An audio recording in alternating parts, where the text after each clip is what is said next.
lahat ng sandali ay kailangang magtagal. May mga oras na sapat na ang isang iglap para maranasan ang mga bagay na matagal na nating inaasam at pinapangarap. Ikaw, kabarangay, ano ang isang bagay na gusto mong maranasan kahit na isang saglit lang? Dear Papa Dudut, kumusta po kayo? Kung ako po ang tatanungin ninyo ay masaya ako ngayon kaya ako nagpadala ng sulat sa inyo. Masaya dahil naalis na sa puso ko ang isang butas na matagal ko nang dinadala. Isang butas na nagbigay sa akin ng labis na pangungulila at kalungkutan. Ngayon ay napuna na ang butas na yon, pero ang kapalit nito ay isang probation mula sa korte dahil sa isang kasalanang ginawa ko. Habang sinusulat ko ang sulat na ito ay kakatapos ko lamang sa probation na ipinataw sa akin matapos akong makagawa ng isang krimen. Pero bago ko ikwento sa inyo ang buong detalye ay nais ko munang magpakilala. Tawagin niyo na lamang po ako sa pangalang Glory, 28 years old. Lumaki ako sa isang mahirap at malaking pamilya. Siyam kaming magkakapatid, Papa Dudut. Panglima ako at katulad ng mga kapatid ko ay wala rin akong tinapos. Hanggang grade 6 lang ako noon. Street sweeper lang kasi ang nanay ko samantalang basurero naman ang tatay ko. Kaya wala sa priority nila ang edukasyon. Sa aming siyam, 2 lang ang nakapagtapos. Ang panganay na anak na maaga ring nagkapamilya at ang pangalawang anak na kinalimutan na kami simula noong nagkaroon siya ng maayos na buhay. At para makatulong sa mga magulang ay naging taga-silbi ako sa isang karinderya. 14 years old lamang ako noon pero batak na ang katawan ko sa mga mabibigat na trabaho. Maghapon akong naguhugas ng mga pinggan at pinaglutuan. Ako rin ang nagsisilbing serbedora na taga-abot ng pagkain sa mga customers at tagalinis ng kanilang pinagkainan. Sa paglipas ng panahon, ay unti-unti akong natutong magluto hanggang sa naging tagaluto na rin ako sa karinderyang yon, Papa Dudut.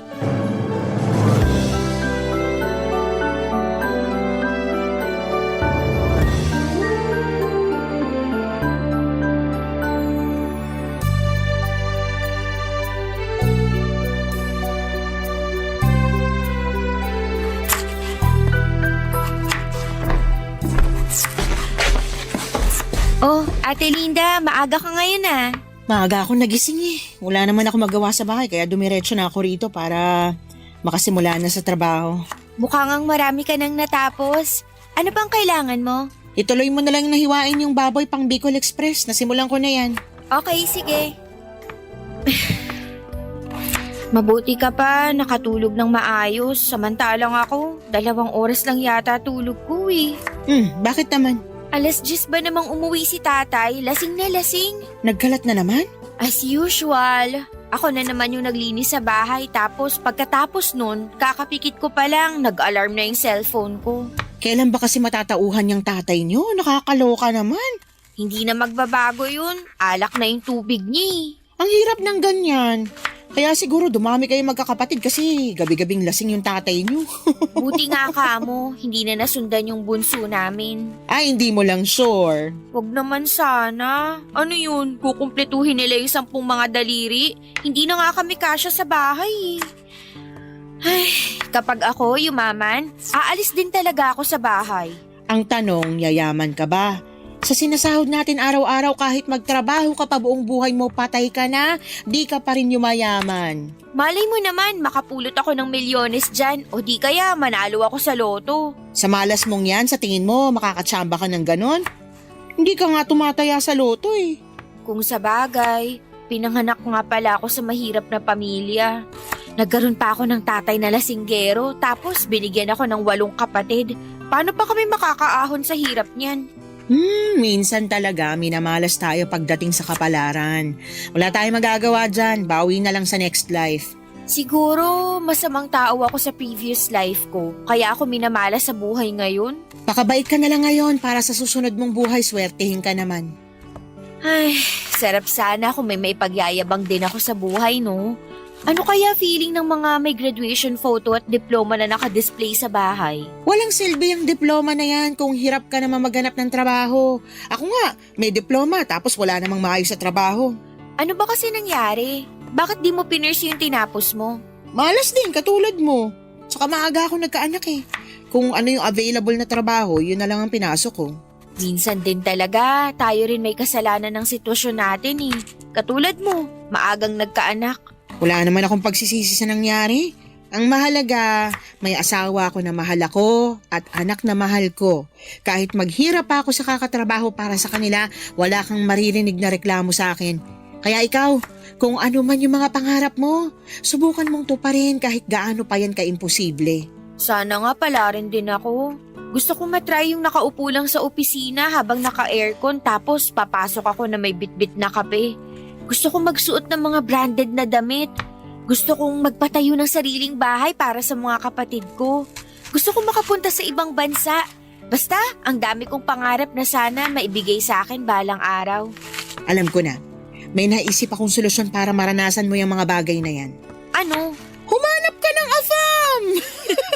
Sira ulo ka.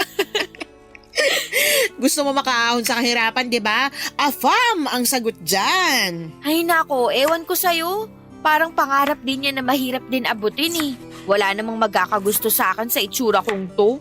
Ay, ate ko, ibang taste ng mga foreigner. Hindi mo lang alam, ikaw pala yung hinahanap nila. In my dreams, magluto na nga tayo. Uunahin ko na yung Bicol Express. Sige. Ako nang titira sa adobong kangkong tsaka sinigang. Marami akong pangarap sa buhay noon, Papa Dudut. Marami akong gustong maranasan. Marami akong gustong makamit at marami akong gustong mabago sa buhay ko. Pero alam ko noon na hanggang pangarap na lamang ang mga bagay na yon dahil kung magiging realistic ako, kahit araw-arawin ko pa ang pagtatrabaho ay hindi ko pa rin maaabot ang mga imposibleng pangarap na yon. Tuwing umuuwi ako sa bahay at nakikita ko ang estado ng pamilya namin, ay lagi akong napanghihinaan ng loob. Wala na talaga kaming pag-asang magbago. Dahil maliban sa batugan ang mga lalaki kong kapatid. Ang mga mas bata pa kesa sa akin ay never nakatapak sa paaralan. Gumagawa naman sila ng paraan para magkapera. Kapag maganda ang panahon ay nanlilimos sila sa mga matataong lugar. Minsan ay nangangalakal din sila ng basura o di kaya naman ay sila ang inuutusan sa lugar namin kapag may nangangailangan ng tulong. Ang karaniwang kapalit nito ay pera o di kaya'y pagkain. Normal na para sa amin ang ganong buhay kaya nasanay na rin kaming mangarap ng mga bagay na makatotohanan at abot kamay lamang. Maging ang mga kapatid ko ay parang tinanggap na lamang na hanggang doon na lamang talaga ang buhay namin, Papa Dudut. Pero iba ako. Gusto kong tuparin ang mga pangarap ko kahit na parang imposible pa itong mangyari. Ako lang kasi mismo ang makakatulong sa sarili ko dahil wala akong gagawin ay walang magbabago sa buhay ko. Alam kong wala na akong ibang aasahan pa maliban na lamang sa sarili ko. Kaya naman ginawa ko ang lahat para magbago ang takbo ng buhay ko. Kahit na magsimula lang ito sa maliit na hakbang, Papa Dudut.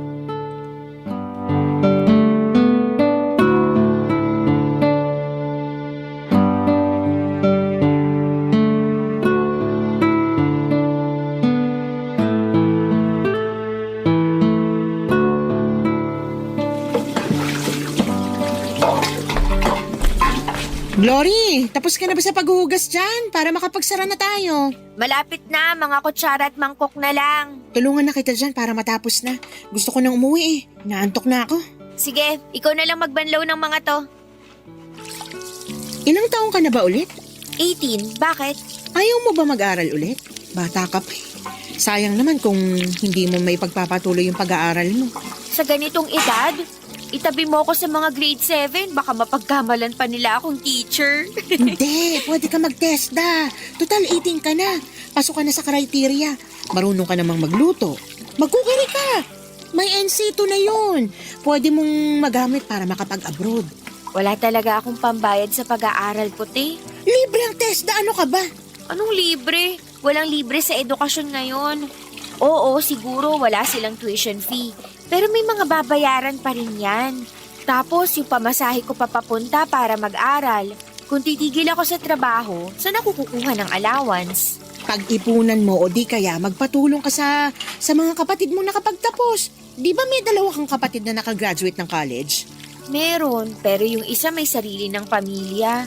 Ayoko namang pahirapan pa yung buhay ng kapatid kong yun kasi pati naman sila naghihirap din eh. Yung isa naman, hindi ko alam. Wala na kaming balita sa kanya. Ano ba kasi nangyari sa kapatid mong yon? Ay nako, ate, sobrang lala.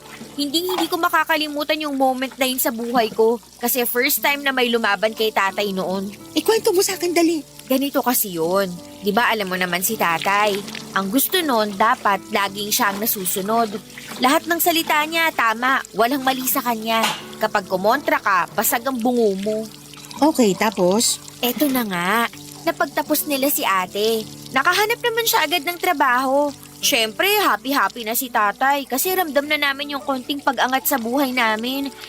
May masasarap na pagkain na kami noon. Tapos si ate yung nagbabayad ng mga bayarin. Para bang nabawasan na yung trabaho nila kasi nandiyan na si ate na katulong nila. Aha, tuloy mo lang, nakikinig ako. Tapos isang araw, biglang umuwi si ate na may dalang balita. Buntis siya. Nagalit tatay mo? Oo naman, galit na galit. Sampal yung inabot ng ate ko.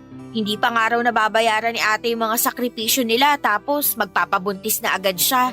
Dismayado si tatay nun. Grabe naman! Nagalit yun kasi alam niyang mawawala na yung ATM nila. Wala na silang mapagkukuhaan ng pera. Medyo naiintindihan ko rin naman yung pinanggagalingan ni tatay. Siyempre, umaasa silang si ate na ang magiging katuwang nila sa mga gastusin. Tapos bigla siyang nagpabuntis. Eh di katulad din ni kuya na maaga siyang magkakapamilya. Ibig sabihin, yung dalawang napagtapos nila, walang naging ambag sa buhay nila. Ang hirap nun. Yung ikaw yung pressured kasi pinagtapos ka sa pag-aaral. Nag-i-expect sila na may kapalit yung mga bagay na yun na kung tutuusin, hindi naman dapat ganun. Siyempre, pinaglaban ni ate yung sarili niya. Sawa na raw siya sa mga pananakit ni tatay. At hindi raw lahat ng credit na kina tatay kasi marami ring sakripisyo si ate para matapos niyang pag-aaral niya. Marami siyang sideline na pinasok. Naging working student siya. O, tapos ano nangyari sa kapatid mo? O yun, pinalayas siya ni tatay. Simula noon, hindi na namin siya nakita. Never na siyang nagparamdam, never na siyang nagpakita. Teka, bakit ganun yung ginawa sa ate mo samantalang yung panganay nyo na mas naunang nagkapamilya, hindi naman pinalayas? Lalaki kasi yung panganay namin. Para kay tatay, okay lang daw yun. Pero kapag kaming mga babae na yung nabuntis, iba yung tingin niya dun. Grabing double standards niya na. May favoritism eh. Hirap ng ganyan. Kaya kung ako sa'yo, mag-aral ka na lang para kapag nakapagtapos ka, makakahanap ka ng mas magandang trabaho. Makakabukod ka sa abusado mong tatay. Papadudod sa bahay namin si tatay ang batas. Lahat ay kailangang sumunod sa gusto niya kahit pa mali ito. Kung hindi kami susunod ay bugbog lang ang mapapala namin mula sa kanya. Siya ang dahilan kung bakit naging matatakotin ako sa maraming bagay. Makarinig lang ako ng malalakas na ingay katulad ng kalderong nahulog o di kaya'y pintong padabog na sinarado ay bumibilis agad ang tibok ng puso ko. Ganon po kasi lagi sa bahay noong bata pa lamang ako. Parang may exorcist sa bahay namin kapag nagwawala si tatay. Lumilipad ang mga gamit namin. Noong bata ako kapag gano'n ang nangyayari ay natatakot lamang ako habang umiiyak sa takot. Noong tumanda ako kapag alam naming uuwi na naman ng bahay si tatay ng lasing ay lumalabas muna ako para makapagpahangin. Saka na lang ako uuwi kapag tulog na siya. Walang laban ang nanay namin kay tatay, Papa Dudut. Siya ang karaniwang punching bag ni tatay noon kapag galit siya. Kung bakit siya galit dahil hindi raw niya magawa ng maayos ang trabaho niya bilang padre de pamilya.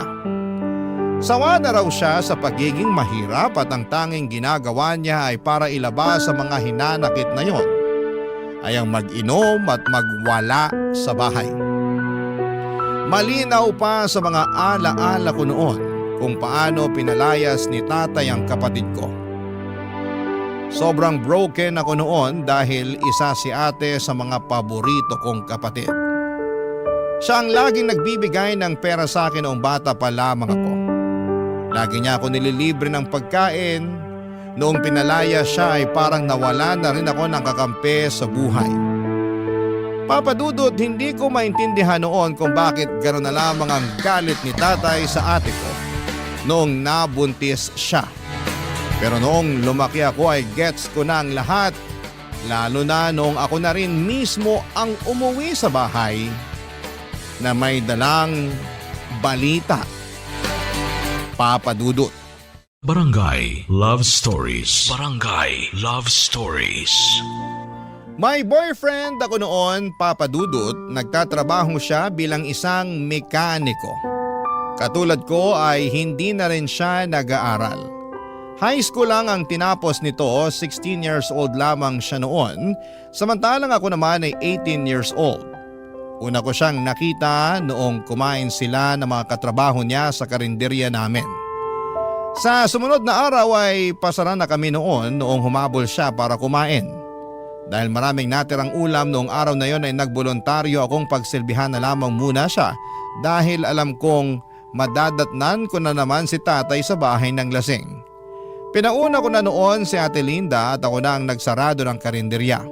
Habang kumakain, nagkwentuhan kami tungkol sa buhay-buhay.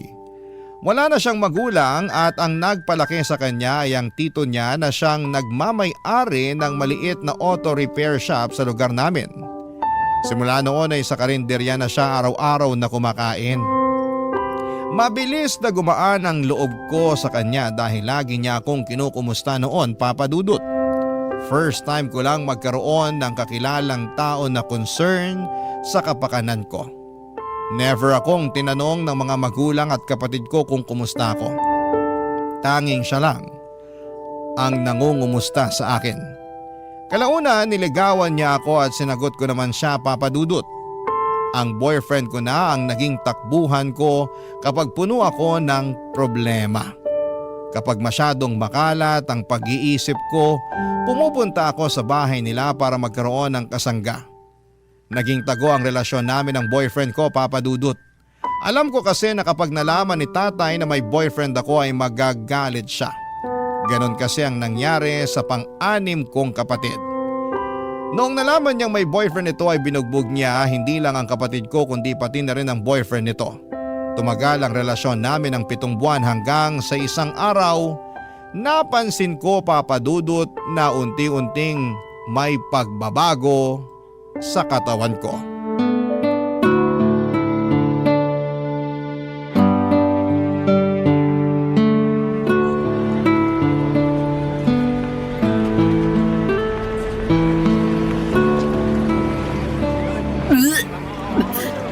Hoy, ayos ka lang. Oo, nasusuka lang ako sa amoy ng patis. Ang tagal mo na nagtatrabaho dito. Ngayon ka pa masusuka sa amoy ng patis? Tsaka patis lang yan. Ewan ko ba, bigla na lang naging sensitive yung pang-amoy ko. Yung mga malalakas ang amoy, bagoong, pabango, pati amoy ng sigarilyo. Kapag nakakaamoy ako noon, bigla na lang sumasama pakiramdam ko. Kailan nagsimula ito? Halos isang buwan na rin siguro. Ano pang nararamdaman mo maliban sa pagiging sensitive ng pang-amoy mo? Lagi akong pagod tsaka mabilis mahilo, lalo na sa umaga. Hindi kaya buntis ka? Ha? Hindi ah. Bakit naman ako mabubuntis? Morning sickness yung nararamdaman mo. Sintomas yan kapag buntis ang isang tao. Ganyan ako nung nagbuntis ako eh. Ate, wag mo akong tinatakot ng ganyan. Hindi kita tinatakot, seryoso ako. Na-try mo na bang mag-pregnancy test?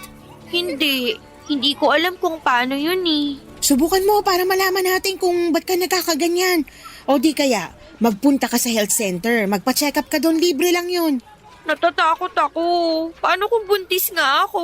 Kung buntis ka, wala tayong magagawa. Kagagawan mo yan eh. Sabi ko naman sa'yo, mag-ingat ka. Maingat naman ako. Talaga ba? Magkakaganyan ka ba kung nag-iingat ka? Ay naku, Glory, ang bata mo pa para magkaroon ng anak. 19 ka pa lang, di ba? Paano mo bubuhayin yung anak mo na yan? Hindi yun yung problema ko kundi si tatay. Baka mapatay ako noon kapag nalaman niyang buntis ako. Ikaw naman kasi. Alam mo naman na sobrang stricto ng tatay mo. Aware ka na nga sa mga consequence tapos ganyan pa ginawa mo.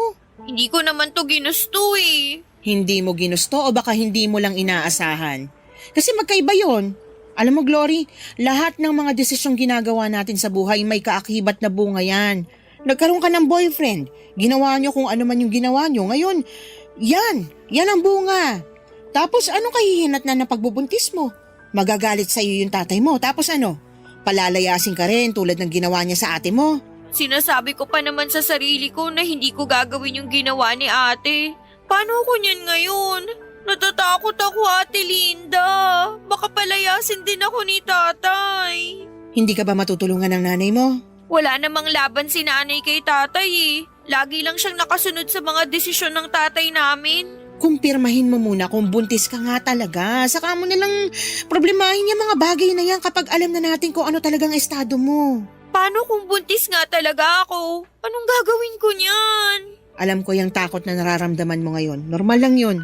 Normal lang malito o malungkot pero hindi mo kailangang harapin to ng mag-isa. May boyfriend ka naman, hindi ba? Magtulungan kayo.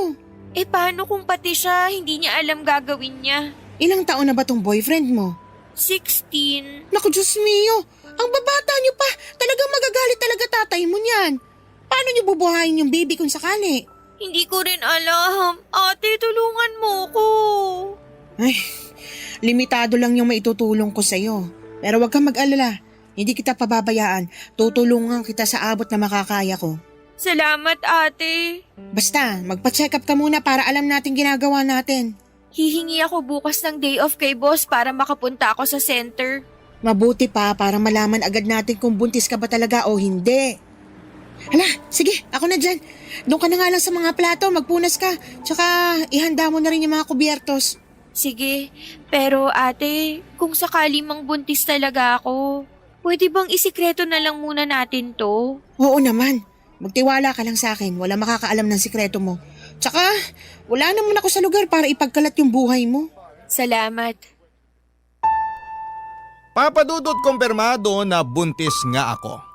Halos maiyak na ako sa kaba noon habang palabas ako ng center dahil sa mga nalaman kong balita. Hindi ko alam kung papaano ko ito sasabihin sa pamilya ko lalong-lalo na sa tatay ko. Ayokong matulad sa ate ko na napalayas at naging mapag-isa sa buhay. Hindi kasi ako katulad ng ate ko na madiskarte. Kapag ako ang pinalayas, wala akong ibang matutuluyan. Wala rin naman akong gaanong kaibigan na matatakbuhan maliban sa boyfriend ko. Pagkatapos kong magpa-check up sa health center ay dumiretso ako sa boyfriend ko. Busy siya noon sa inaayos niyang motor noong kinausap ko siya. Sinabi ko sa kanya ang totoo na nabuntis niya ako. Kitang-kita ko sa mga mata niya ang magkahalong dismaya at takot. Hindi niya inaasahan ang balitang yon, papadudot. Doon din ay inamin niya sa akin na hindi raw niya kayang buhayin ang bata. Hindi pa raw siya ready na maging ama dahil masyado pa siyang bata. Hindi nagtagal ay unti-unting nagbago ang ugali ng boyfriend ko sa akin. Palagi na niya akong iniiwasan. Ayaw niyang makipagkita sa akin at kapag magkasama naman kami ay ayaw niyang pinag-uusapan namin ang tungkol sa baby. Hindi nagtagal ay hindi na nagparamdam pa sa akin ang boyfriend ko. Noong oras ding yon ay parang gumuho ang mundo ko. Ang inaasahan kong kakampi sa mga problemang kinakaharap ko ay bigla na lamang akong iniwanan. Ibig sabihin noon ay mag-isa na naman akong haharapin ang mga pagsubok na ito. Totoo nga na wala akong ibang maaasahan kundi ang sarili ko lamang dahil sa dinadala kong problema ay hindi na ako nakapag-concentrate sa trabaho ko at agad yung napansin ni Ate Linda, Papa Dudut.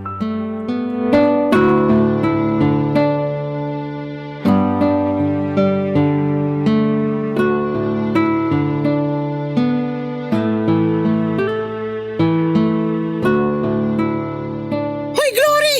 Anong ginagawa mo? Papalitan ko lang po tong tubig sa water dispenser. Wala nang laman. Hoy!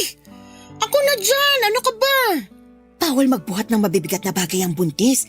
Itabi mo na yan. Ako na magpapalit yan mamaya. Ganun ba? Hindi ko alam eh. Magsain ka na lang ng kanin para mamayang gabi. Paniguradong dito na naman kakain yung mga taga-construction. Sige, dadalawahin ko na ba? Isa na lang muna. May laman pa naman yata yung malaking rice cooker eh. Oo, meron pa. Isa na lang muna. Gamitin mo yung maliit. Oh, nga pala. Wala na ba talagang paramdam yung boyfriend mo? Wala na. Parang di na ako kilala nung taong yun eh. Bata pa kasi kaya walang pananagutan. Pero dahil siya ang ama, nasa batas yan na dapat suportahan niya yung bata ano man ang mangyari. Hindi naman ata nasusunod yung batas na yan eh. Kaya maraming lalaki dyan na anak ng anak tapos kayang iwan yung mga anak nila kasi wala namang nangyayari dyan sa child support na yan. Sa bagay, totoo naman. Sa bahay niyo, wala naman silang napapansin tungkol sa'yo. Wala. Ganun kami sa bahay eh. Walang pansinan kaya mahihirapan silang malaman na buntis ako. Hindi nga nila ako makumusta eh. Di madali lang pala itago yung tiyan mo kung sakali. Kaso, ang problema ko kapag nanganak na ako, paano natin itatago yung bata? Yun ang totoong problema. Willing naman akong kupkupin kayo ng anak mo kung sakali pero pansamantala lang yun. Ipalaglag ko na lang kaya to hanggat maaga pa. Hoy, gusto mo bang mapunta sa impyerno? Tsaka, illegal ang abortion dito sa Pilipinas, makukulong ka niyan. Mas gugustuhin ko na lang makulong kaysa harapin ko yung tatay ko kapag nalaman niya yung totoo. At least sa kulungan, libre ang tirahan at pagkain dun. Ay, nahihibang ka na talaga. Hindi talaga ako nagbibiro. Hindi mo nga pwedeng gawin yun. Papatay ka ng tao dahil lang sa takot mo sa tatay mo. Hindi ko alam. Siguro natatakot lang ako na baka wala akong mapuntahan kapag pinalayas ako sa bahay. Ganito na lang, may naisip ako. Ano? Ipaampun mo yung bata. Marami mag-asawa dyan na naghahanap ng batang aampunin. Mas maganda yun kasi hindi mo lang bibigyan ng chance yung bata na mabuhay. Mabibigyan mo rin siya ng mas maayos na pamilya. Kanino ko naman siya ipapaampon? May alam akong kumadrona na may kontak sa mga taong naghahanap ng maaampun na anak. Gusto mo bang kausapin ko siya? Sige, mas maganda yun. Ipapaampon ko na lang yung bata. Pero sigurado ka na ba dyan? Sigurado kang hindi mo ito pagsisisihan sa huli? Hindi, sigurado na ako. Nasasabi mo lang yan kasi hindi mo pa totally nararamdaman yung bata dyan sa tiyan mo. Pero once na nagkaroon na kayo ng koneksyon ng bata tapos kapag naipanganak mo na siya, iba na yung feeling na mararamdaman mo. Baka malaki yung chance na magbago pa yung isip mo. Hindi na magbabago ang pasya ko. Desidido na ako. Ipapaampon ko yung bata. Tama yung sinabi mo. Mas magandang solusyon yun kasi mapupunta siya sa taong kaya siyang alagaan. Kesa naman maiwan siya sa akin, hindi ko siya kayang buhayin. May 9 na buwan ka pa para pag-isipan yung desisyon mo. Huwag ka masyadong magpadalos-dalos. Tandaan mo ha, minsan ka nang nagkamali dahil sa mga desisyong hindi mo pinag-iisipan ng maayos. Basta, kung ano man yung mangyari, sure ka na may kakilala kang pwedeng umampun sa anak ko? Madali na lang yun. Ang problemahin mo na lang muna sa ngayon, yung maitago mo ng maayos yung bata sa tiyan mo para hindi ka mahuli. Madali lang niya maitago sa ngayon dahil maliit pa pero paano kapag lumaki na yan? May plano na ako para dyan. Tsaka marami akong bilbil, hindi ito mahahalata. Basta kapag nagkabukingan, nandito lang ako na pwede mong takbuhan ha? Salamat. Kung wala ka, hindi ko na talaga alam ang gagawin ko. Para na rin kitang kapatid eh. Sa tagal natin magkasama dito sa karinderya, wala na yun sa akin. Hala, magsaing ka na. Napakwento na naman tayo dito nang wala sa oras. Heto na, magsasaing na. Ganon na nga ang ginawa ko, Papa Dudut.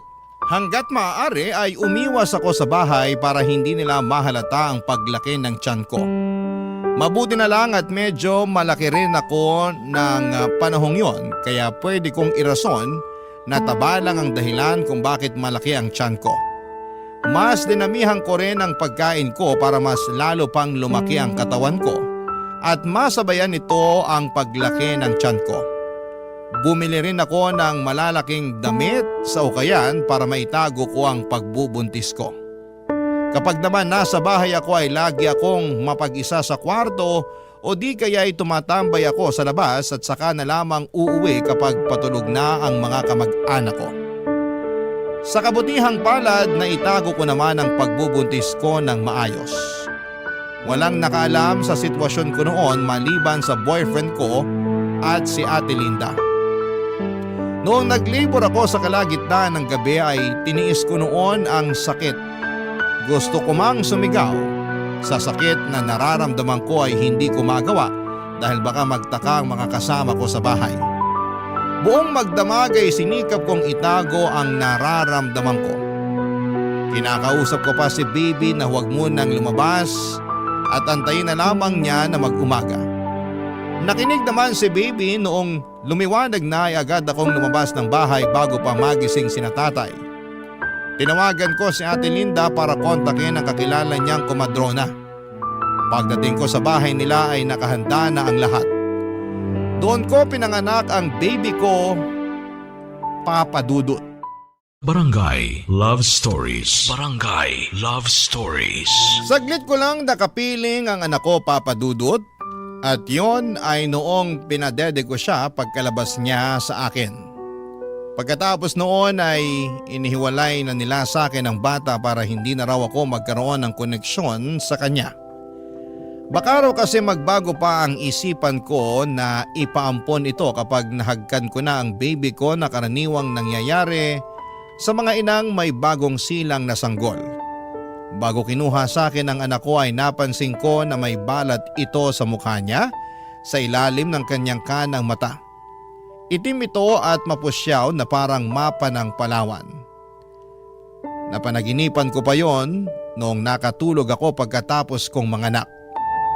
Pagkagising ko ay wala na sa bahay nila si Ate Linda at ang baby.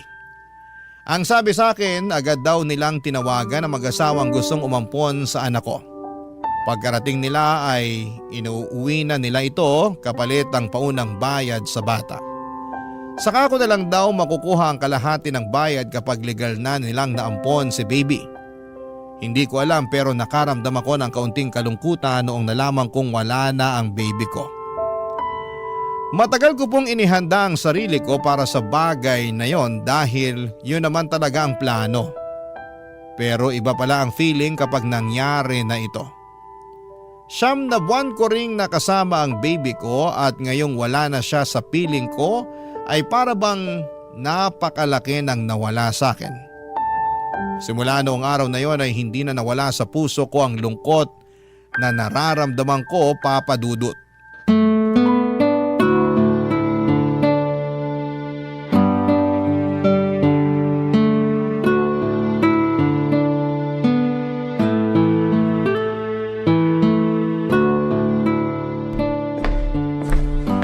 Hoy, lalim naman ang iniisip mo.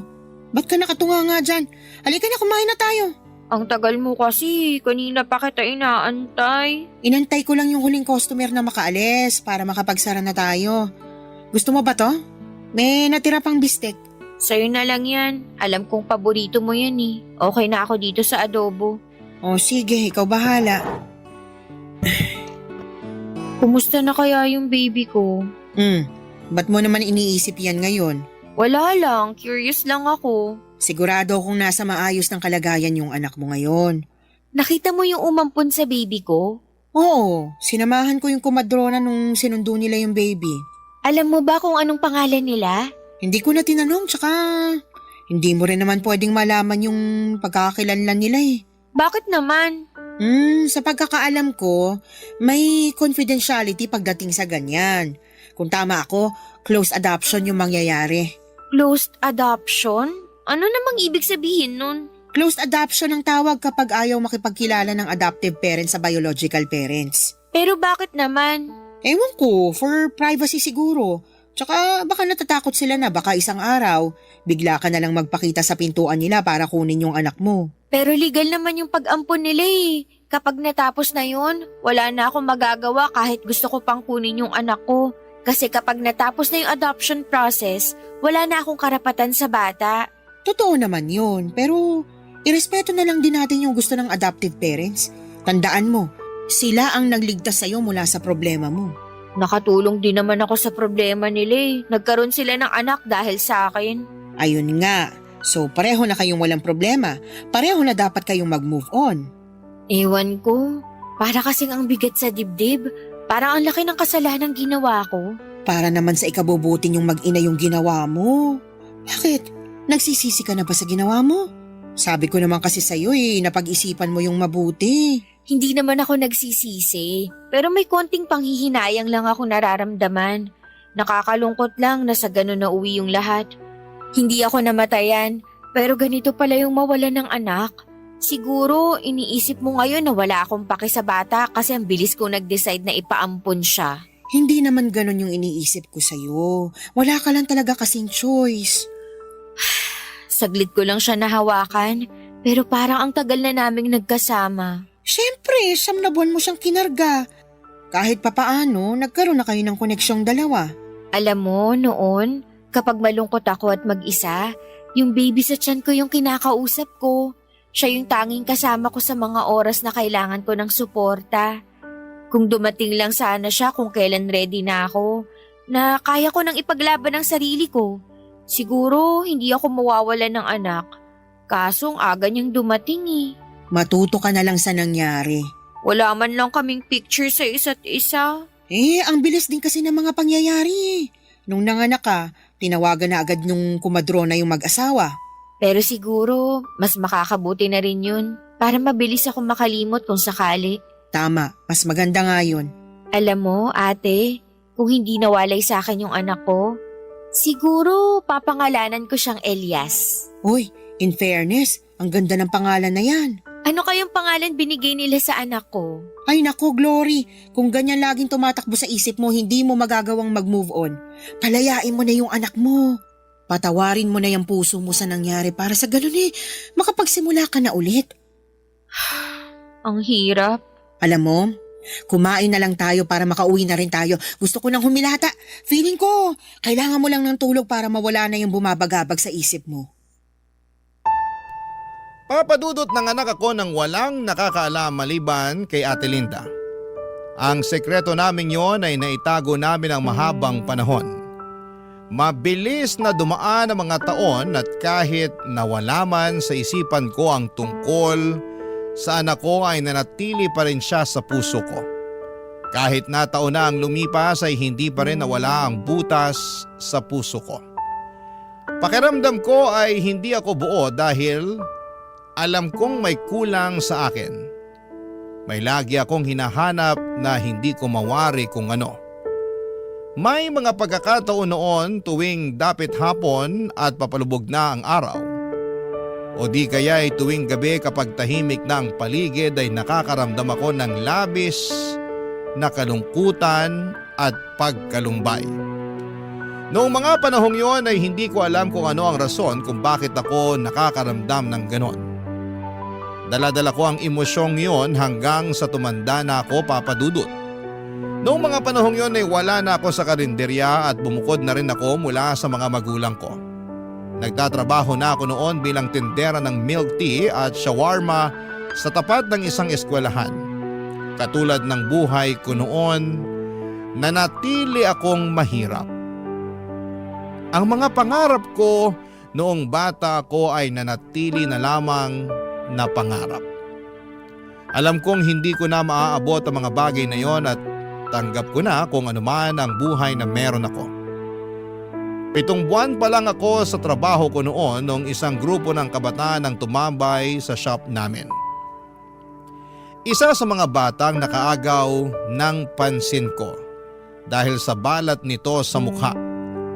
Katulad ito ng balat ng baby ko. Parang mapa ng Palawan. Parang nakaramdam ako ng lukso ng dugo noong time na yon. Bumilis ang tibok ng puso ko at parang naging emosyonal ako. Kamukha niyang ex-boyfriend ko mula sa mata at hugis ng kanyang ulo at kuhang-kuha niya ang mukha nito. Hindi man ako sigurado pero alam kong siya yung anak na ipinaampun ko, Papa Dudut. At yon ay kinumpirma ko noong bumisita si Ate Linda sa shop, Papa Dudut.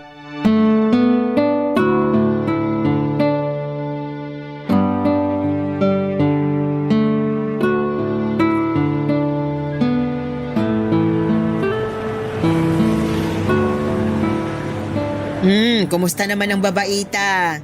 Oh my gosh, Ate Linda! Long time no see! Anong ginagawa mo rito? Gusto ko lang matikman yung shawarma nyo. Balita ko, mabili raw yan eh. Paano mo pala nalaman na nandito ako? Sa Facebook! Lagi ko kaya nakikita mga selfie mo. Oh, na-miss kita. Wait lang, igagawa kita ng bestseller namin dito. Libre kita. Ayun no, yan ang gusto ko. Mabilis lang ba yan? Mabilis lang to. Maupo ka muna dyan. O sige. So, kumusta ka na? Eto, medyo umayos-ayos naman ang buhay ko. Hindi na katulad ng dati na hirap pagdating sa pera. Sana all, may asawang promoted. Congrats pala. Nakita ko yun sa FB post mo. Hey, salamat. Ikaw naman, single ka pa rin ba hanggang ngayon? Oo, patuloy pa rin sa paghabol ng pangarap kahit mukhang mahirap nang abutin. Naku, ikaw pa. Kayang-kaya mo yan. Heto na yung merienda mo. Tikman mo, masarap yan. Salamat. Alam mo ate, may kukwento ako sa'yo. Ano yan? Naaalala mo pa ba yung anak ko noon na pinaampon natin? Oo naman, naalala ko pa siya. Bakit mo na itanong? Nakita ko yung bata. Talaga ba? Paano mo naman nalaman na siya nga yung anak mo? Basta naramdaman ko na lang. Diba alam mo naman yung feeling ng ina kapag nakita yung anak nila? Ganon yung naramdaman ko. Lukso ng dugo? Oo, parang ganon. Paano ka naman nakakasiguro na siya nga yung anak mo? Sa lawak ng Metro Manila, sa dami ng mga tao dito. Ang swerte naman kung bigla na lang kayong pinagtagpo ng tadhana. Naaalala mo yung balat sa mukha ng baby ko? Ganon na ganon yung balat ng batang nakita ko. Nakausap ko siya isang beses. 9 years old na raw siya. Sakto yun sa edad ng baby na pinanganak ko noon. Wala ka pa ring pruweba na yun nga yung anak mo. Meron. Siya mismo nagkwento sa akin na hindi siya totoong anak ng mga magulang niya. Ganon daw ka-honest yung mga magulang niya sa kanya, kaya habang bata pa, inamin na nila yung totoo. At paano mo naman nalaman yung mga bagay na yan? May tiwala sa akin yung bata. Sukoy ko kaya silang magkakaibigan dito. Nako, Glory ha, hindi ko gusto kung saan papunta tong usapan na ito. Bakit naman? Masaya lang ako na makita yung anak ko na nasa mabuti siyang kalagayan. O tapos, kung anak mo talaga siya, anong gagawin mo ngayon? Hindi ba dapat nakalimutan mo na siya ngayon? Hindi mo na dapat siya iniisip kasi iba na yung mga magulang niya, hindi na ikaw. Oo, alam ko. Pero gets mo naman ako, di ba? Ina ka rin at walang inang makakalimot sa anak niya. Pero iba kasi yung sitwasyon mo. Kahit ano pa yung sitwasyon ko, anak ko pa rin siya. Hindi naman siguro masama na makapiling ko siya kahit ilang saglit lang. Huwag mo sabihin sa akin magpapakilala ka sa kanya bilang totoo niyang ina. Hindi, syempre hindi ko naman gagawin yun. Pero parang may rason eh kung bakit kami pinagtagpo. Baka ito na yung chance ko. Chance na ano? Chance na bumawi sa kanya. Kaya hindi ko na palalampasin tong chance na to. Ay, tigilan mo nga ako sa mga chance na yan. Matagal ka nang nawalan ng chance sa anak mo. Huwag ka nang gumawa ng gulo. Ay kung ako sa'yo, kalimutan mo na yung anak mo. Mag-move on ka na, Glory. Ano ibig sabihin ng buntong hiningang yan? Wala. Tama ka. Tama lahat ng mga sinabi mo. Pero nandito na siya eh. Abot kamay ko na siya. Ay bahala ka. Basta pinagsabihan na kita ha. Huwag kang gumawa ng ikakapahamak mo. Huwag kang mag-alala. Wala akong gagawing masama. Papa Dudut, naging regular customer ko ang mga batang tinutukoy ko.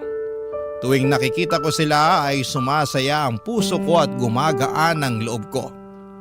Isang hapon habang uwian na ang mga bata ay dumaan sa shop ang bata para bumili ng milk tea niya. Noong oras na yon ay isang ideyang pumasok sa isipan ko.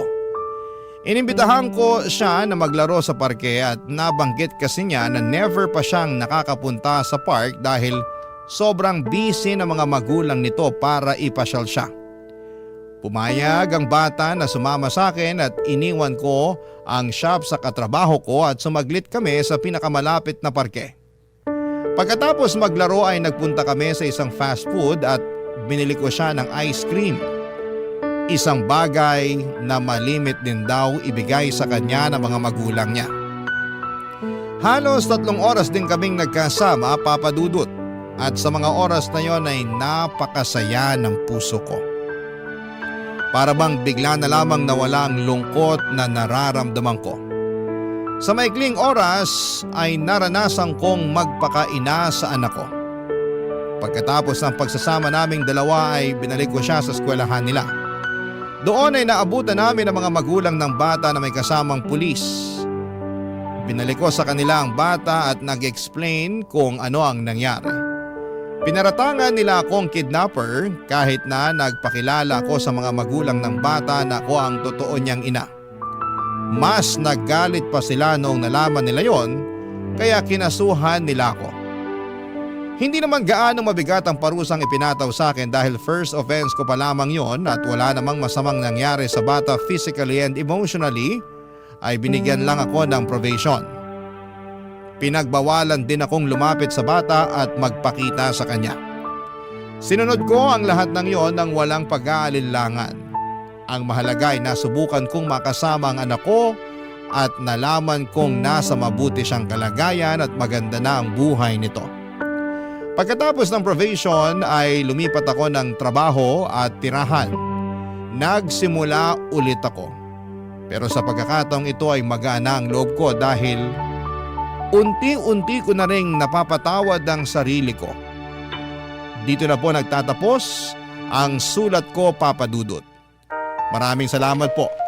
Ang inyong forever kapuso at kabarangay, Glory.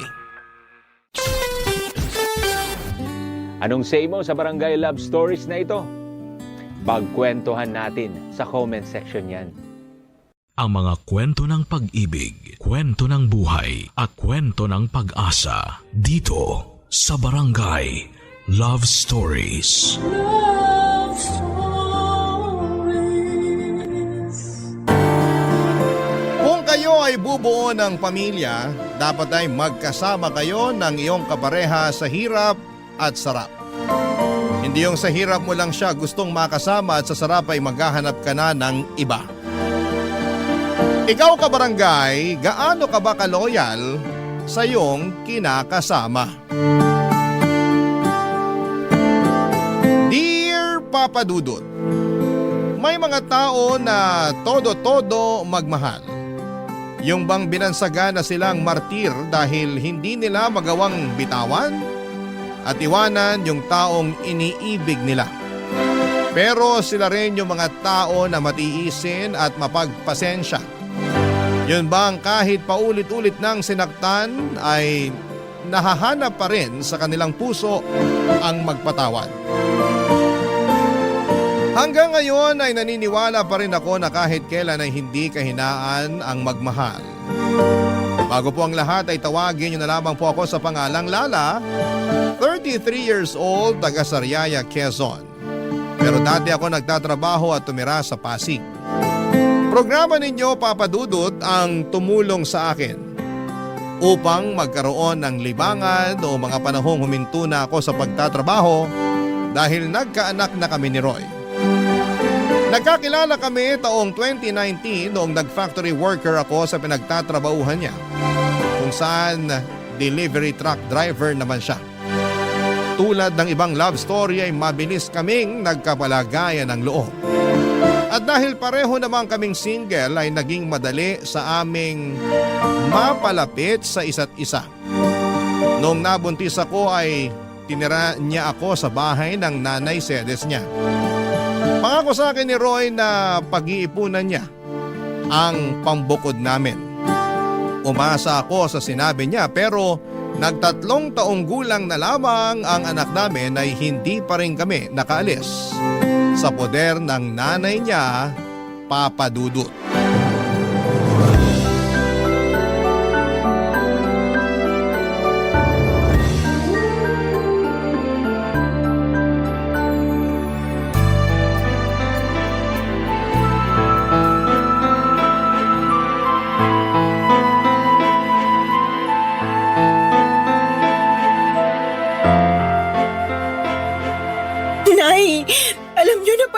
babae si Roy pero kinukonsinti niyo pa. Ha?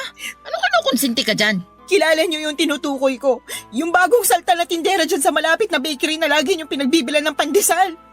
Nakalimutan niyo na siguro na nung isang araw kasama niyo kami ng anak ko na bumili doon tapos kinumusta ng babaeng yun si Roy. Kayo naman kung todo balita sa nangyayari sa kinakasama ko. Para yun lang. Paano mo naman naisip na babae nga yun ni Roy? Paano ko naisip? Siyempre, narinig ko kayo na nirereto siya doon. Bakit ka ba nakikinig sa usapan na may usapan? Huwag niyo na pong ibahin ang usapan. Hey! Oo, sige na. Babae nga ng anak ko yung tindera dun sa bakery. Sinasabi ko na nga ba? Pwede ba? Huwag kang matungal dyan na para kang baka. May ano pang isipin ng mga kapitbahay natin? Isipin na nila kung anong gusto nilang isipin. Wala akong pakialam. Naku, kahit kailan talaga wala kang hiyain, no? Bakit? Kayo ba meron nun? Ano sinabi mo? Bastos ka! Kayo po yung mas bastos. Pag hindi talaga ako nakapagpigil, masasabunutan kita, Lala. Alam mo yung ugali mong ganyan? Yan yung dahilan kung bakit ayaw sa'yo ng anak ko. Kaya di na ako magtataka kung pinagpalit ka niya sa iba. Hindi naman ako magkakaganito kung hindi dahil sa anak nyo. Yan, yung pagiging maingay mo at palingkera yung madalas reklamo ni Roy sa akin. Yan po bang sumbong sa inyo ni Roy? Oo, lagi na lang malungkot yung anak kong yon. Mukhang depressed lagi kasi inaaway mo raw. Hindi totoo yan. Nag-iimbento lang siya. Ay, ginawa mo pa talagang sinungaling ang anak ko. Sinungaling naman po talaga yung anak nyo. Kanino pa ba siya magmamana? Eh di sa inyo rin na nanay niya. Aba, sumusobra ka na talaga, ha? Halika rito, para masabunutan kita. Aray ko, Nay! Nasasaktan po Dapat ako! lang yan sa'yo. Di ba naman masyadong matalin ang dila mo? Ay! Sumusobra ka na talagang babae ka. Kayo po yung sumusobra. Kayo ni Roy. Dapat talaga iwanan ka na ng anak ko eh. Kung tutuusin, wala naman siyang mapapala sa'yo. Paano walang mapapala? Dahil ba wala akong trabaho? Ah! Kawawa naman ang Roy ko. Mag-isang kumakayot para sa inyo ng anak mo. Anak din po ni Roy yung anak ko. Apo nyo rin po, kaya ano po ba pinagsasasabi nyo dyan? Ah, basta! Simula nang dumating kayo sa pamamahay na to, parang bumigat na ang pamumuhay namin. At kasalanan niyo yun. Kayo talaga ang malas sa buhay namin. Kaya huwag ka nang magulat kung isang araw, iwanan ka na ng anak ko. Papadudot, mag-isang anak na lalaki ng biyanang kong babae si Roy, kaya naman mahal na mahal niya ito. Bunso rin ito sa 3 magkakapatid. Ang 2 ate ng kinakasama ko ay may sarili ng pamilya at wala na sa poder ng nanay nila. Laging sinasabi ni Roy na nagdadalawang isip siyang umalis sa bahay nila dahil daw maiiwang mag-isa ang biyanang ko.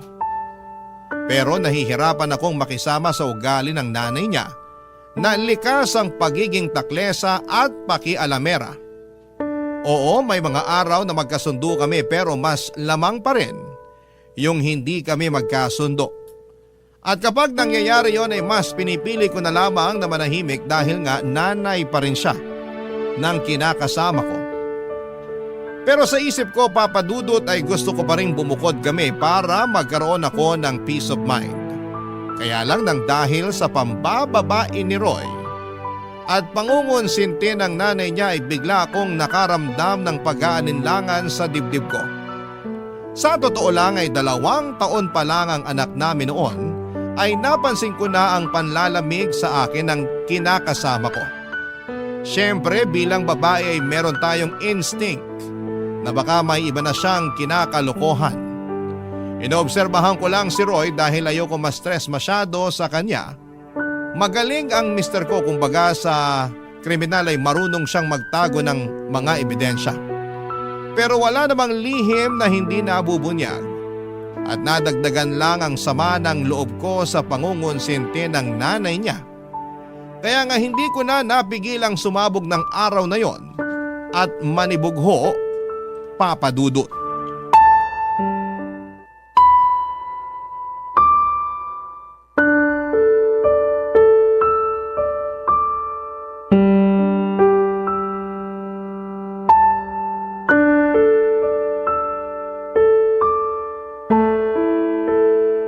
Oh, yan lang sinweldo namin. Ano to? Anong ano yan? E di sweldo namin. 500? Bakit ito lang? Magagawa ko kung yan lang. Baka nakakalimutan mo na marami akong loan. Malamang kinaltas na dyan. Hindi ako naniniwala sa'yo. Patingin ang payslip mo. Ayoko nga. Anong ayaw mo? Wala na. Tinapon ko na. Roy naman, napakaliit nito. Alam mo namang may sakit yung anak natin, di ba? E akala ko ba magaling na siya? Hindi naman tumalab yung halamang gamot na pinainom ng nanay mo sa kanya. Hindi nawala yung lagnat niya. Natatakot na ako baka kung ano ng sakit ng anak natin. Masyado ka namang OA. Ayos lang yung anak natin. Paano magiging ayos? Pabalik-balik nga yung lagnat niya. Tsaka ako pa talaga yung OA, ha? Para ka namang hindi nag-aalala sa anak mo? Nag-aalala rin ako. Pero anong magagawa ko kung yan lang ang sinahod ko? Pagkasyain mo na lang. Dalhin mo sa public hospital o center yung anak natin. Doon mo ipa-check up. Baka nga makalibre ka pa. Sige, susubukan ko. Ganyan nga. Subukan mo rin manghingi ng libreng gamot. Malamang bigyan ka rin doon. Oh, ano pang binubuntong hininga mo dyan? Akala mo ba hindi na ako nakakahalata? Nakakahalata sa ano ba? Na palagi na lang kakarampot yung perang binibigay mo sa amin ng anak ko. Anak naman ng teteng. Di ka ba nakinig? Sabi ko, kaltasan ngayon. Kaya yan na lang natira. Ang sabihin mo, binigay mo yung pera mo dun sa babae mo. Ha? Ano bang pinagsasasabi mo dyan? Kunwari ka pa. Akala mo yata hindi ko alam na naglalandian kayo ng tindera dun sa bakery na laging pinagbibila ng nanay ng pandesal. Oh, paano naman tayo napunta dun? Huwag mo akong gawing tanga. Wisit naman, Lala. Ano bang iniiyak-iyak mo? Nakuha mo ba akong tanungin alam mo naman sa sarili mo yung dahilan? Araw-araw na lang na ginawa ng Diyos na pinararamdam mo sa akin na hindi mo na ako mahal. Pero alam mo yung mas masakit? Pati yung anak mo na sarili mong dugot laman wala ka na rin pakialam. Pwede ba? Pagod ako ha. Galing na nga ako sa trabaho oh. Bad trip na nga ako na maliit sweldo ko tapos mas babad tripin mo pa ako. Galing daw sa trabaho, lukoy mo lelang mo. Aba, talaga naman. Akala mo talaga sa akin pinanganak kahapon ano? Tingnan mo nga, anong oras na? 12:00 na ng madaling araw. Sinabi mo sa akin kanina na tuwing gantong araw wala kayong delivery sa malayo. Kaya wag na wag mong maidadahilan sa akin na dun ka ginabi. Sabihin mo inuna mo pang pumunta sa babae bago umuwi rito sa bahay. Ay, nakakasira ka talaga ng ulo na babae ka. Dami mong alam. Dami mong satsat. Bakit? Dahil ba 500 lang binigay ko sa'yo? Isa na rin yun sa mga dahilan. Ewan ko sa'yo. Buti pa matutulog na ako. Taga, hindi pa tayo tapos mag-usap, Roy? Ayaw na kitang kausap. Kainis ka. Ikaw pa talagang may ganang mainis? Malamang. Pagod na nga yung tao tapos sinermonan mo pa. Di ka na lang magpasalamat may inabot ako sa'yo. Meron pa naman tayong makakain hanggang sa susunod na sweldo ko. Masyado ka lang talagang mapaghanap.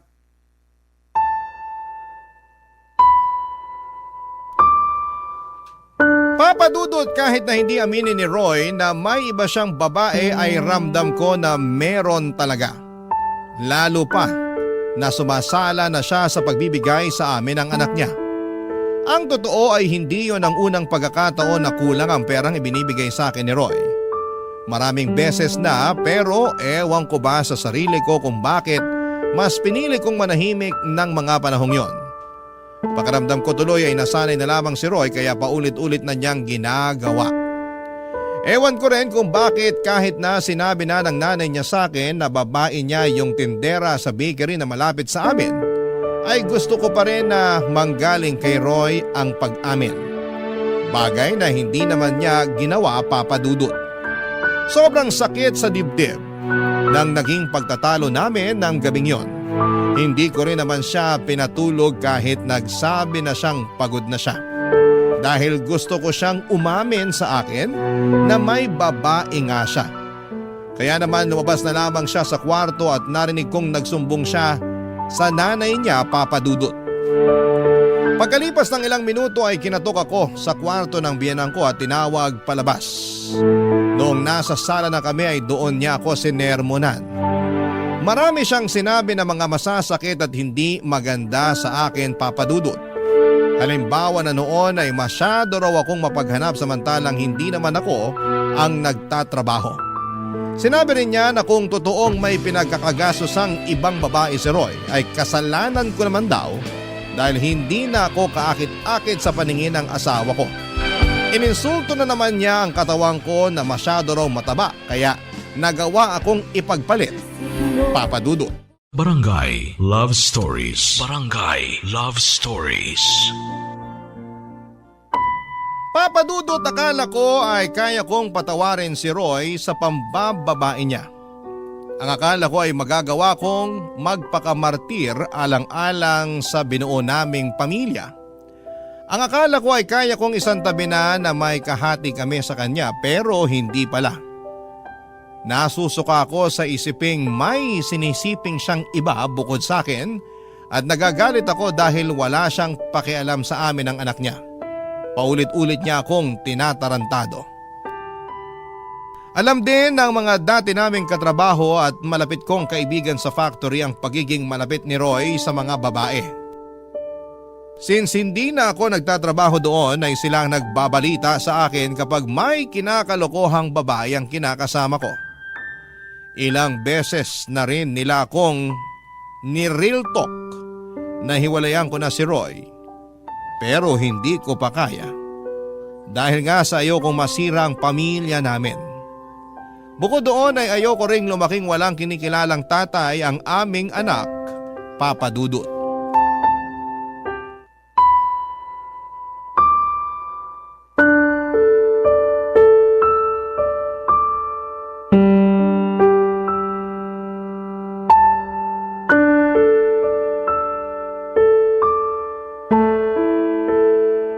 Lala, masayiin mo nga yung likod ko. Sakit na eh. Busy ako. Anong busy? Tulog naman anak natin. Ano pa bang gagawin mo? Marami. Magsasampay pa ako ng mga damit natin. Akala ko naman tapos ka na maglaba. Hindi pa. Kasi pinakain ko pat pinatulog yung anak natin. Mabuti sana kung tinutulungan mo ko kaso hindi naman. Pagod ako. 6 na araw kaya ako nagtrabaho. Ngayon na nga lang day off ko, patutulungin mo pa ako sa'yo sa paglalaba. Oh, edi sana ikaw na lang muna nagpakain sa anak natin. Sana tapos na ako sa pagsasampay. Bakit ko gagawin yun? Pagod nga ako. At trabaho ng mga babae yun. Alam mo ikaw? Oh, ano na naman? Wala. Balik na ako sa pagsasampay. Sandali lang. Masayiin mo muna likod ko. Hindi ka ba nakakaintindi? Magsasampay pa nga ako ng mga labahan natin. Naiintindihan ko naman. Pero pwede bang mamaya na lang? Mamayain ko mukha mo eh. Bakit ka ba ganyan? Bakit ako ganito? Nakuha mo pa magtanong? Hindi mo ba halatang napapagod na ako? Kaya nga mamaya ka na magsampay. Masayiin mo muna ako. Wow ha? Akala ko naman pagpapahingahin mo ko. Yun pala uutusan mo lang din ako. Yan talagang ugali mo yung ayaw ko eh. Reklamador. Tapos magtataka ka kung bakit nagawa kong tumingin sa ibang babae. Ano sinabi mo? Sabi ko, reklamador ka. Kung ako reklamador, ano ka pa? Tsaka kapal din ang apog mong sabihin na kasalanan ko kung bakit ka tumingin sa ibang babae. Oh, edi inamin mo rin sa akin na may iba ka nga. Akala ko alam mo na. Bintang ka pa nga ng bintang sa akin nun. Hindi bintang yon. Inamin mo na nga, di ba? Ibig sabihin totoo. Oo, naisip ko lang na wala na akong dapat itago pa. Saka di naman tayo kasal eh. May karapatan akong tumingin sa iba. Kasi wala naman akong pananagutan sa'yo. Ano? Naririnig mo ba yung sarili mo? Walang pananagutan sa akin eh, may anak tayo, Roy! Oo, pero magkakaanak na rin kami ni... Ano sinabi mo? Pwede bang kumalma ka muna? Nakakagulat ka naman eh. Bigla-bigla kang sumisigaw. Aray ko! Bakit ka ba nangahampas? Tanong-tanong ka pa eh, kulang pa nga yung pangahampas ko sa'yo. Tsaka kapal na mukha mong sabihin sa akin na nabuntis mo yung kabit mo. Nakakadiri ka. Ano sa palagay mo dapat na maging reaksyon ko, ha? Matuwa ako? Magpa-party ako at ipaglatag ka ng red carpet kasi magkakaanak na kayo ng kalantari mo? Hindi naman, pero... Alam mo, ayoko na. Ha? Anong ayaw mo na? Ayoko na ng ganitong buhay kasama ka. Pagod na ako kung alam mo lang. Hindi ito yung klase ng pagod na madadaan sa tulog. Papahinga, wasak na ako dahil sa ginagawa mo sa akin. Kung makapagmalaki ka pa, na kaya ka tumingin sa iba ay dahil sa pagiging reklamador ko, kapal mo talaga, Roy. Saan ka pupunta? Wala ka na doon. Basta, aalis na kami ng anak mo sa pamamahay na to. Lala naman, wag mo naman gawin sa akin to. Bakit hindi? Hindi mo naman na kami mahal eh. Saka sabi mo magkakaanak na kayo ng babae mo. Eh di doon ka na. Congratulations sa inyo ah. Uy, seryoso ba talaga yan? Iiwanan niyo ako ng anak natin? Correction, anak ko lang. Simula sa araw na to, hindi mo na sa anak. Hindi ka na niya tatay. Hindi mo na rin ako live-in partner dahil tapos na tayo! Papa Dudut, galit na galit ako kay Roy nang malamang kong nabuntis niya ang kalantari niyang babae. Pakiramdam ko ay dobling beses niya akong pinagtaksilan. At hindi ko naisip na meron pa palang mas ilalala ang kaya niyang gawing pananakit sa akin. Ang sama-sama niya, Papa Dudut. Durog na durog ako ng mga panahong yon at iyak ako ng iyak, pero alam ko na wala na rin naman akong magagawa pa. Yun ang naging hudyat para magkalakas ako ng loob na makipaghiwalay kay Roy. Alam ko na mas priority talaga niya ang pambababae niya kesa sa amin ang anak niya, Papa Dudut. Ilang taong ko ring pinagtiisan ang hindi pagiging mabuting padre de pamilya at provider ni Roy. Dagdagan pa ng pangungonsinti ng nanay niya na sobrang perpekto sa mga ginagawang kabalbalan ni Roy, Papa Dudut. Ayoko na. Pagod na ako. Sinagad na ni Roy ang pasensya ko kaya naman mabilis akong nag-alsa baluta ng araw na yon at umuwi kami ng anak ko sa bahay ng Mama Berta ko na nasa Quezon Province. Buti na lamang kahit paano ay may naitabi akong perang pamasahe pero kinapos pa rin yon. Kaya nagpasundo na lamang ako kay Mama sa terminal ng bus, Papa Dudut.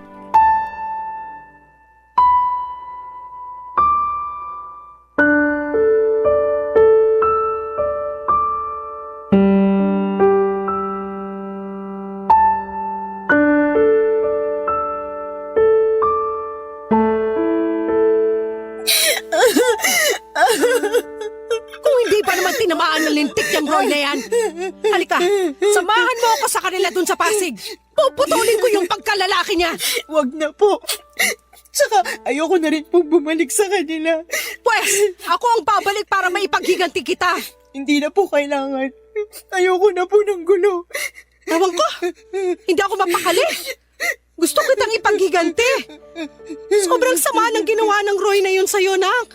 Tapos pati nanay niya kinukonsinti siya. Apa talaga naman? Opo, inahayaan niya pang babae yung anak niya. Pinalalabas na kasalanan ko kasi marami raw akong pagkukulang. Babalatan ko sila ng buhay mag-ina eh. Kailan pa nila ginagawa yun sa'yo? Matagal ko na pong nararamdaman na may babae si Roy. Pero nito lang sa umamin at ang masahol pa, nabuntis na raw niya. Matagal na pala pero tiniis mo lang. Ayoko lang kasing masirang pamilya namin eh. Ayokong mawalan ng tatay ang anak ko. Mas mabuti pang lumaki na walang kinikilalang tatay yung anak mo. Kesa meron nga pero nuknuka naman ang katarantaduhan. Buti naman natauhan ka na, Lala. Kaya nga po. Mali ko lang kasi pinatagal ko pa. Hinayaan ko dahil umaasa ako na sa huli. Kami pa rin ang anak niya yung pipiliin niya. Hindi niya kayo deserve ng anak mo. Kaya tama lang na iniwan mo ng lalaking yon. Magsama sila ng babae niya. Pero kung may pagkakataon lang talaga, gusto ko siyang bigyan ng kaliwat kanang sampal at sisikmuraan ko rin para magtanda. Pag nakasali nanay niya, papangahan ko. Manaman eh. O bakit? Magaling kaya ako manuntok? Alam ko po, pero hindi na kailangan. Sabi ko nga po, ayoko na bumalik sa kanila. Karma na lang po bahala na maghiganti para sa amin ng anak ko. Sa bagay, naniniwala pa naman ako dyan sa karma. Yung bang kapag gumawa ka ng masama, doble o triple na masamang karma rin babalik sa'yo? Buti na lang talaga naisipan mo ng hiwalayan ng manlolokong yun. At umuwi kayo rito ng apo ko. Kasi welcome naman kayo rito sa bahay. Salamat, Ma. At sorry din dahil ang tanga-tanga ko. Dapat noon ko pa ginawa na makipaghiwalay kay Roy. Hindi na sana ako nasaktan ng gusto. Hayaan mo na. Nangyari na eh. Tsaka sabi mo ayaw mo namang masirang pamilya nyo. Ayaw mong mawalan ng tatay yung anak nyo. Ibig sabihin, Nilaban mo. Pero si Roy talaga yung may diferensya rito. Kulang yata sa bakuna yung taong yun eh. Pareho sila ng nanay niya may pagkasintu-sinturin. Pag naligaw talaga yun dito sa Quezon, makakatikim yun sa akin ng suntok sa muka. Paawat na po kayo. Hindi ko lang matanggap na ginano nilang kaisa-isang anak ko. Yun ay kinagagalit ko. Sana naiintindihan mo. Wala namang magulang na naghahangad na masaktan ng iba mga anak nila. Naiintindihan ko po kayo. Kaya lang bilang anak, ayoko naman na mapahamak kayo sa kagustuhan yung maipaghiganti ako laban sa kanila sakaling mag-cross ulit yung landas namin. Pero sana, wag na talaga kahit kailan. Sana nga. Naniniwala naman ako sa iyo na kaya mong itaguyod ang anak mo eh. Kakayanin ko po. Oo naman. Malakas ka. Matapang kang babae. Ako kaya nanay mo. Tsaka nandito lang kami ng tatay mo para tulungan kang bumangon. Papadudot mabait si Mama at ang kinakasama niya na tinuring ko na rin parang tunay na ama dahil hinayaan nila kami ng anak ko na magstay sa bahay nila. Matagal na panahon na rin simula nang umalis ako sa Sariaya para hanapin ang kapalaran ko sa Maynila. Doon ako nakapagtrabaho at nakapagrenta ng maliit na apartment bago ko nakilala si Roy. Wala akong kapatid at wala rin namang anak ang mama ko sa tatay-tatayan ko at tanging pagtitinda lamang ng mga gulay at prutas sa may tabing kalsada ang pinagkakabalahan nila. Kaya naman masayang-masaya sila dahil umuwi kami ng anak ko. Sa paglipas ng mga araw ay sinabi ko sa sarili ko na gusto ko na lang mag-focus sa pag-move on kay Roy at intindihin ang anak ko. Kaya nga kahit masakit, mahirap at nakakatakot ay sinimulang kong umusad. Butit nandyan ang mama ko na Papadudot. Barangay Love Stories. Barangay Love Stories. Papadudot, mabilis na lumipas ang 2 buwan. Masasabi ko na gumanda na ang disposisyon ko sa buhay at oo, nandun pa rin yung kirot at panghihinayang para sa pangarap kong pamilya na kasama si Roy. Pero iniisip ko na lamang na baka hindi talaga kami ang tinadhana para sa isa't isa. Sa kasabi rin ni Mama, mas mabuti na maghiwalay kami kesa habang buhay akong mag-suffer na kasama siya. Feeling ko kasi ay mamamatay talaga ako sa konsumisyon sa dati kong kinakasama, Papadudot. Bukod sa pag-aalaga sa anak ko ay tumutulong ako kina Mama at Papa sa pagtitinda.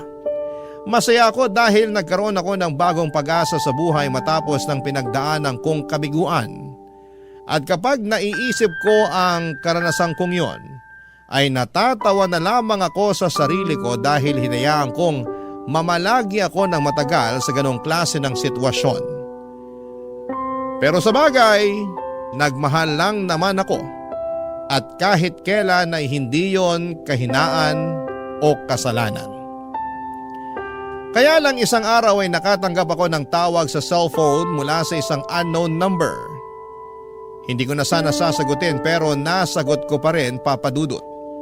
Ganon na lamang ang gulat ko nang ang nanay ng dati kong kinakasama na si Roy ang nasa kabilang linya. Binalita niya sa akin na may sakit daw ang anak niya at kailangan nito ng tulong at pag-aalaga ko. Pinababalik nila ako sa bahay nila sa Pasig pero hindi ako pumayag, Papadudot. Binabaan ko ng cellphone ng nanay ni Roy at makaraan lang ang 3 araw ay gulat na gulat ako nang pumunta siya sa bahay namin sa Sariaya, Quezon.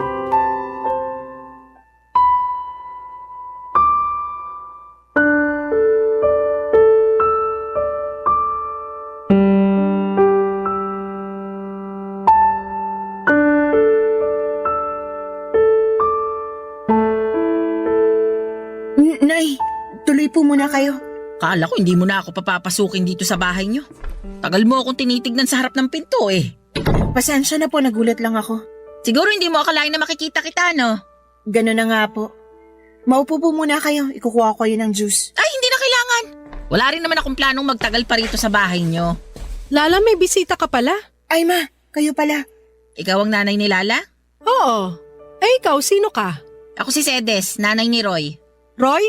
Yung manloloko? Hinay-hinay ka sa pananalita mo tungkol sa anak ko, ha? Ikaw ang maghinay-hinay. Baka nakakalimutan mo nasa pamamahay kita. Ay, talaga naman. Lala, pagsabihan mo nga yung nanay mo, sabihin mo, matutong rumispeto. Opo. Wow! Ako pa pala ang walang respeto rito, Sedes. Baka nakakalimutan mong ikaw at ang magaling mong anak ang hindi rumispeto sa anak kong si Lala. Akala mo ba hindi ko alam ang panloloko ng anak mo sa anak ko? At pati na rin pangungunsinti mo sa kalokohan ng Roy na yon. Ha? Ano sinasabi mo? Ma, huwag niyo na pong awayin si Nanay Sedes. Ano wag gawain na isa tong malakas ang loob pumarito sa bahay natin? Ano bang ginagawa mo rito, ha? Ano? Ito kasing anak mo si Lala. Kausap ko lang nung nakaraan sa cellphone. Pero binabaan ako ng tawag. Buti na lang alam ng anak ko kung saan yung bahay nyo. Kaya pumunta na ako. O bakit ka pumunta rito? Gusto ko lang pabalikin si Lala sa bahay namin. Kailangan siya ng anak ko. Ano ka mo? Tama ba yung narinig ko? Oo! Di pa naman siguro mahina ang pandinig mo, no? Hindi pa. At malakas pa rin ako manuntok. Mama naman, huwag niyo na pong patulan si Nanay Sedes. Nakakapikon yung matandang yan eh.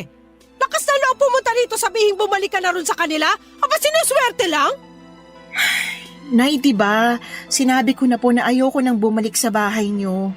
Ayoko nang makita si Roy. Tapos na kami simula nang mabuntis niya yung babae niya. Nandun na tayo, pero may sakit yung anak ko. Kailangan ka niya. Hindi po akong kailangan niya. Doktor ang kailangan niya kung may sakit siya. Tumpak! Pampira naman, no, Lala? Hindi ka ba talaga mapapakiusapan?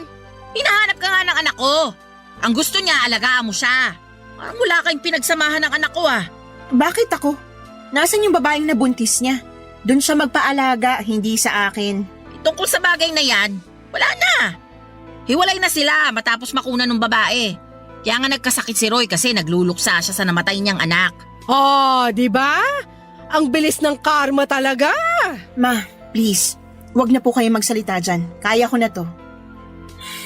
Sorry po, Nay Sedes. Pero hindi ako tagapag-alaga ng anak niyo. Oo, nakakalungkot yun nangyari sa baby nila ng babae niya. Pero labas na po ako doon. Hiwalay na kami ni Roy, tapos na kami. Wala na rin akong responsibilidad sa kanya. Papadudot galit na galit ang nanay ko na pinaalis ang nanay ni Roy sa bahay namin. Pero syempre naawa pa rin ako sa kanya dahil magulang lang din siya. Na nag-aalala sa kanyang anak, kaya lang ay desidido na akong hindi bumalik sa bahay nila para alagaan ang dati kong kinakasama. Tama na kami ni Roy at hiwalay na kami. At hindi rin naman ganong kadaling kalimutan ang mga ginawa niya sa akin pati na rin ang nanay niya. Sa isip ko ay napaka-unfair nila kasi pag sa hirap ako ang gustong kasama. Pero kapag sa sarap ay iba. Nakakagalit at alam kong hindi ko yon deserve. Kaya nga pinagdasal ko na lamang na sana'y gumaling si Roy sa kanyang karamdaman pero wala na akong plano na bumalik sa buhay niya. Masaya na ako kasama ang anak ko at ang mga tao na totoong nagmamahal at nagpapahalaga sa akin. Mabilis na lumipas sa mga araw at paulit-ulit pa rin akong tinetext ng nanay ni Roy na puntahan ko siya sa bahay nila para alagaan si Roy.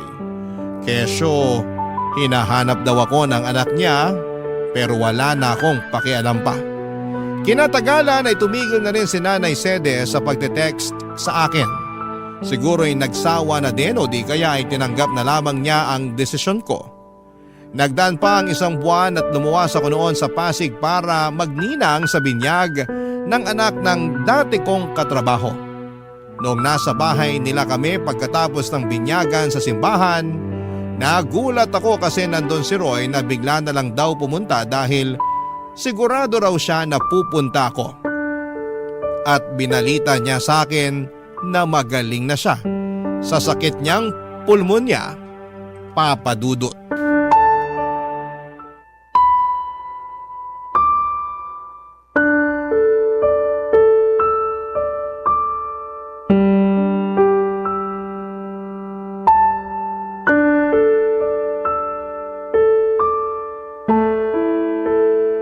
Alam mo, panira ka ng araw eh. Sorry na. Surihin mo mukha mo. Nagpunta ako rito para makita mga dati kong katrabaho, hindi ikaw. Alam ko naman yun pero ito na lang yung paraan na naisip ko para makausap ka. Hindi mo na rin kasi sinasagot yung mga text at tawag namin sa'yo ni nanay. Ay, sorry ha. Hindi ko na rin natatanggap. Nakablock na kayo sa akin. Ang kulit nyo kasi mag-ina eh. Hindi mo na ba talaga kami mapapatawad? Yung nanay mo, napatawad ko na. Pero ikaw, hinding-hindi. Lakas ng tama mo, no? Nakuha mo pa talagang itanong sa akin ang bagay na yan? Umaasa pa rin kasi ako na magkakabalikan tayo. Siraan na lang ang tuktok ko pag binalikan pa kita. Pero may anak tayo. May karapatan pa rin ako sa bata. Hindi ka naman nagpakatatay sa anak natin eh. Ayaw mo nga na alagaan siya, di ba? Dami mo pa nung dahilan, kesyo pagod ka. Nagawain ko yun kasi babae ako. Nakakapikong ka na. Kaya nga nagbabagong buhay na ako. O, anong gagawin ko sa pagbabagong buhay mo?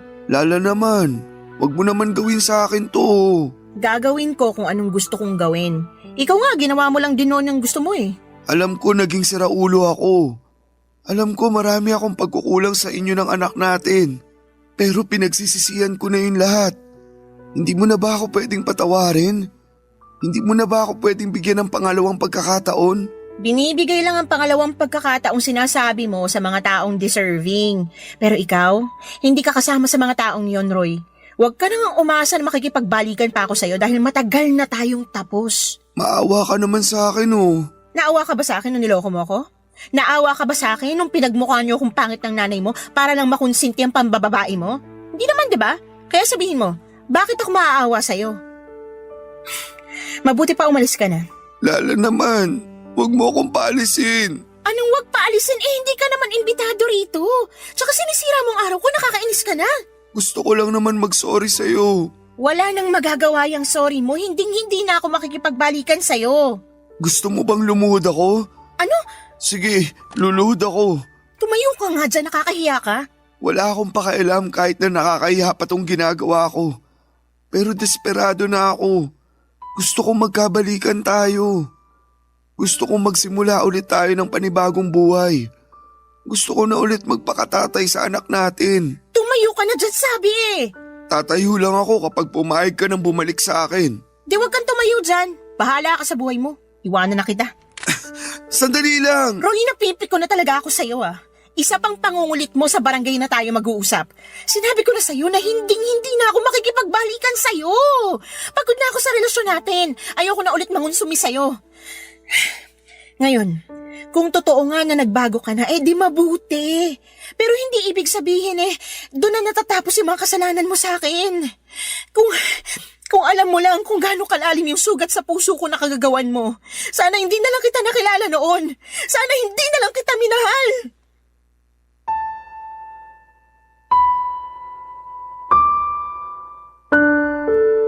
Papadudot kitang-kita ko ang matinding lungkot sa mga mata ni Roy nang marinig ang mga sinabi ko.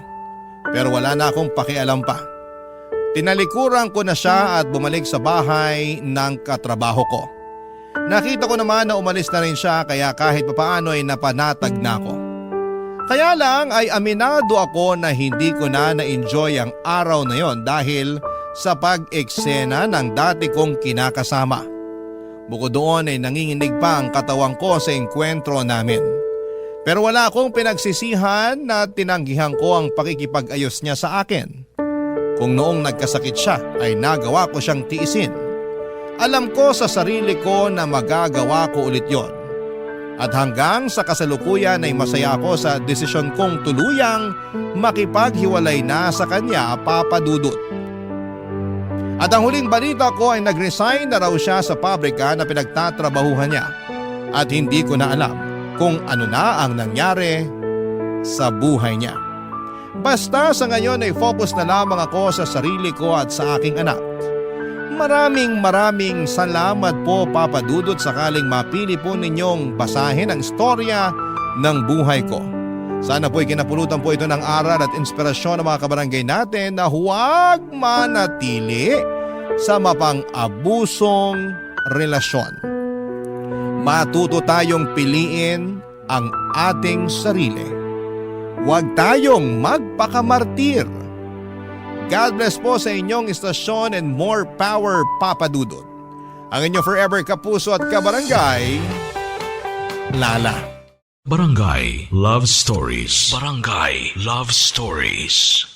Anong say mo sa Barangay Love Stories na ito? Pagkwentuhan natin sa comment section yan. Nagustuhan ng iyong napakinggan? Ituloy yan via live stream sa www.gmanetwork.com/radio.